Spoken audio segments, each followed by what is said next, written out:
முன்பே சபாநாயகர் அவர்களுக்கு கடிதம் தந்திருக்கிறோம். ஆனால் தலைவர் கலைஞர் அவர்களுக்கு சட்டமன்றத்தில் எங்கே இடம் ஒதுக்கப்பட்டிருக்கிறது என்று சொன்னால், வீல் சேர் வந்து செல்ல முடியாத சூழ்நிலையில் இரண்டாவது வரிசையில் அந்த இடம் ஒதுக்கப்பட்டிருக்கிறது. எனவே அந்த இடத்திலே நிச்சயமாக தலைவர் கலைஞருடைய வீல் சேர் வந்து செல்ல வாய்ப்பில்லை. எனவே வந்து செல்லக்கூடிய வகையில் அவர் பங்கேற்கக்கூடிய நிலையில வசதி ஏற்படுத்தி தர வேண்டும் என்று அந்த கோரிக்கையை சபாநாயகரிடத்தில் நாங்கள் வலியுறுத்தி எடுத்துச் சொல்லியிருக்கிறோம்.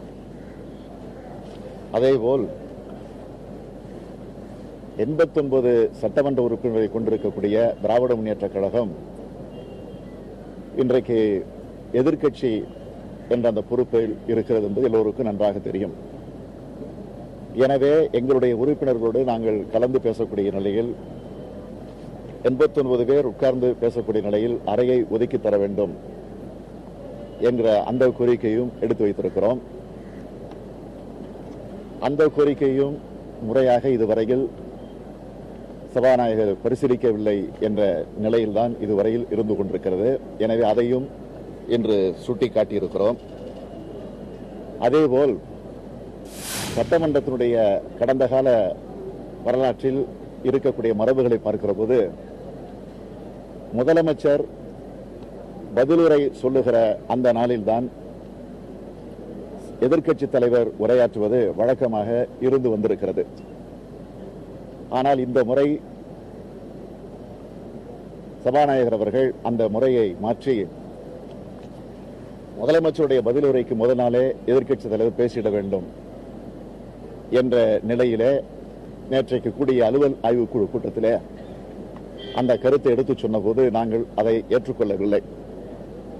நாங்கள் மட்டுமல்ல, அந்த கூட்டத்தில் பங்கேற்ற காங்கிரஸ் கட்சியினுடைய தலைவர் ராமசாமி அவர்களும் அதேபோல இந்திய யூனியன் முஸ்லீம் லீக் கட்சியினுடைய தலைவர் அவர்களும் அதை சுட்டிக்காட்டியிருக்கிறார்கள். கடந்த கால வரலாற்றிலே எதிர்க்கட்சி தலைவர் உரையாற்றியதற்கு பிறகுதான் முதலமைச்சர் அவர்கள் அதே நாளில் பதிலுரை ஆற்றுகிற முறை கடைபிடிக்கப்பட்டு வந்திருக்கிறது. ஆக அதையும் மாற்றுவது சரியல்ல.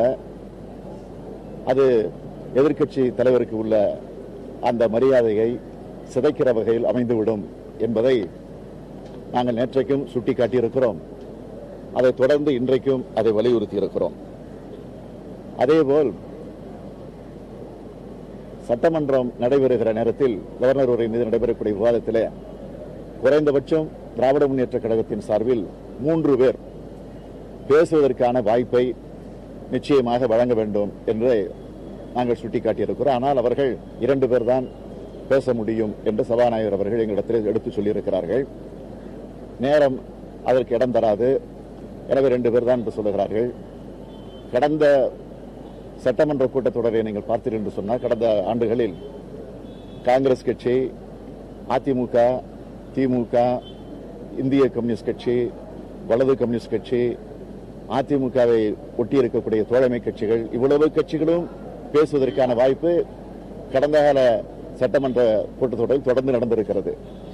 ஆனால் இந்த முறை வேண்டுமென்றே திட்டமிட்டு திராவிட முன்னேற்றக் கழகம் 89 சட்டமன்ற உறுப்பினர்களை இன்றைக்கு உள்ளடக்கி அவையில் இருக்கிற காரணத்தால் வேண்டுமென்றே திட்டமிட்டு 3 பேர் பேச வாய்ப்பில்லை, 2 பேர் தான் பேச முடியும் என்று சபாநாயகர் சொல்வதை நாங்கள் ஏற்றுக்கொள்ளவில்லை.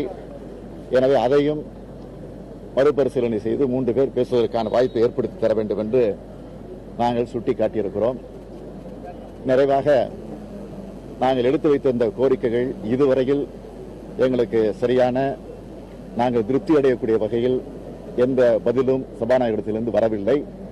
கடைசியாக கோரிக்கைகள் வைத்திருக்கிறீர்கள், தொடர்ந்து வைத்துக் கொண்டிருக்கிறீர்கள், பரிசீலிக்கிறோம் என்ற ஒரு வார்த்தையை மாத்திரம் சொல்லியிருக்கிறார். எனவே சனி ஞாயிறு 2 நாட்கள் இருக்கிறது, எனவே பொறுத்திருந்து பார்க்கிறோம் என்று சொல்லிவிட்டு நாங்கள் வந்திருக்கிறோம்.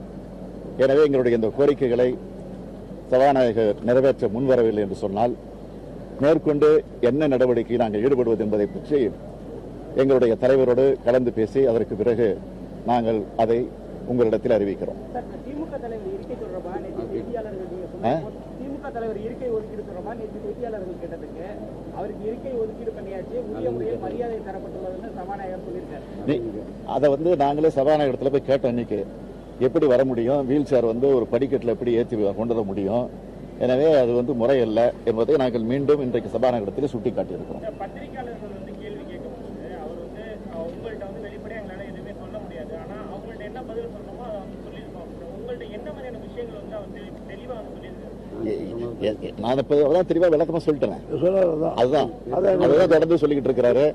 அவர் எந்த சூழ்நிலையில சொல்றாரு, எந்த கட்டாயத்தின் அடிப்படையில் சொல்றாருங்கிறது எங்களால புரிஞ்சுக்க முடியல.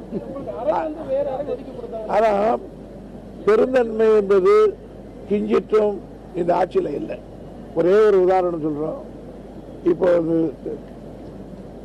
ஒரு இரங்கல் தீர்மானம் நிறைவேற்றப்பட்டது. இன்றைக்கு அண்மையில திருப்பரங்குன்ற தொகுதியில அதிமுகவின் சார்பில் வெற்றி பெற்று சட்டமன்றத்தில் உறுதிமொழி கூட எடுத்துக் கொள்ளவில்லை.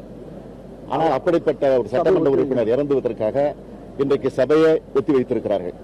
இந்த பிரச்சனை வந்தபோது நாங்களும் அதை மனப்பூர்வமாக ஏற்றுக்கொண்டோம். அலுவலக கூட்டத்தில் இன்று பேசுகிற போது ஏற்றுக்கொண்டோம். ஆனால் இதே நிலை காளிமுத்து அவர்கள் சபாநாயகர் இருந்தபோது 2001ஆம் ஆண்டு சைதாப்பேட்டை தொகுதியில் திமுகவின் சார்பில் தேர்ந்தெடுக்கப்பட்ட வை பெருமாள் அவர்கள் சட்டமன்ற உறுப்பினராக இருந்தபோது இறந்த நேரத்தில் இது மாதிரி ஒத்திவைக்க வேண்டும் என்று நாங்கள் அன்றைக்கு கோரிக்கை வச்சோம். ஆனால் அப்போது இருந்த இதே ஆட்சி அப்போ அந்த கோரிக்கையை ஏற்றுக்கொள்ளவில்லை. சபையை இதே முதலமைச்சர் தான் அப்போ இருந்தாரு. இதே ஆட்சி தான், அதிமுக ஆட்சி தான் அப்போ ஆட்சியில் இருந்தது, ஏற்றுக்கொள்ளவில்லை. ஆனால் இன்றைக்கு அந்த பிரச்சனையை எங்களை எழுப்பியிருக்க முடியும். ஆனால் அதை நாங்கள் எழுப்பல. ஏன்னா பெருந்தன்மையோடு ஒரு துக்ககரமான நிகழ்ச்சி மாதிரி நடந்திருக்கிறது. அந்த குடும்பத்தாருக்கு இரங்கல் சொல்லக்கூடிய நிலையிலே ஒரு சம்பவம் நடக்கிறது என்பதை நாங்கள் புரிந்து கொண்டு இதில் எந்த அரசியல் நோக்கத்தையும் நாங்கள் கலக்காமல் அதை நாங்கள் முழு மனதோடு ஏற்றுக்கொண்டோம். ஆனால் இப்போது எங்களுக்கு இருக்கக்கூடிய இந்த பெருந்தன்மை ஆட்சி பொறுப்பில் இருக்கக்கூடிய அவரிடத்தில் இல்லை என்பதுதான் எங்களுக்கு வேதனைக்குரிய ஒன்றாக இருக்கும்.